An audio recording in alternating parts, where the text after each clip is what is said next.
सजला, उत्सव तीन रंगाचा आभाळ आज सजला। नतमस्तक मी त्या सर्वांचा ज्यांनी भारत देश घडवला। सन्माननीय व्यासपीठावरील मान्यवर, वंदनीय गुरुजनवर्ग आणि येथे उपस्थित माझ्या देश बांधवांनो, आज 15 ऑगस्ट आपण येथे सर्वजण भारताचा 78वा स्वातंत्र्य दिन साजरा करण्यासाठी एकत्र जमलेलो आहोत। सर्वप्रथम सर्वांना स्वातंत्र्य दिनाच्या हार्दिक शुभेच्छा।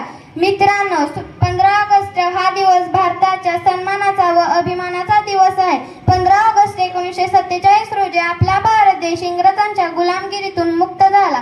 आपल्या भारताला स्वातंत्र्य सहजासहजी मिळाले नाही, तर त्यासाठी महात्मा गांधीजी, लोकमान्य टिळक, सुभाषचंद्र बोस, मंगल पांडे, भगतसिंग, सुखदेव, राजगुरू यांसारख्या अनेक महान स्वातंत्र्यवीरांनी आपल्या प्राणाची आहुती दिली।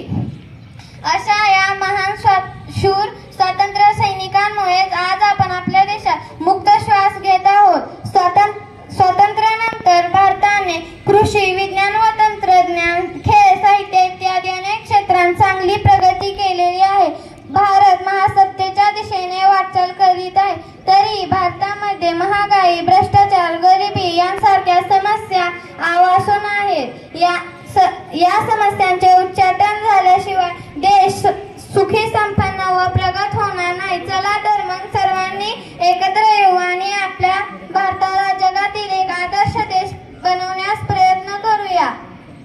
शेवटी मला एवढेच म्हणावे वाटते की तिरंगा आमचा मान आहे, पराक्रमाचे गाण आहे। तिरंगा आमचा मान आहे, पराक्रमाचे गाण आहे। तिरंगा आमचा प्राण आहे, भारताची शान आहे। तिरंगा आमचा प्राण आहे, भारताची शान आहे। एवढे बोलून मी माझे भाषण संपवते। जय हिंद, जय भारत, जय कर्मवीर।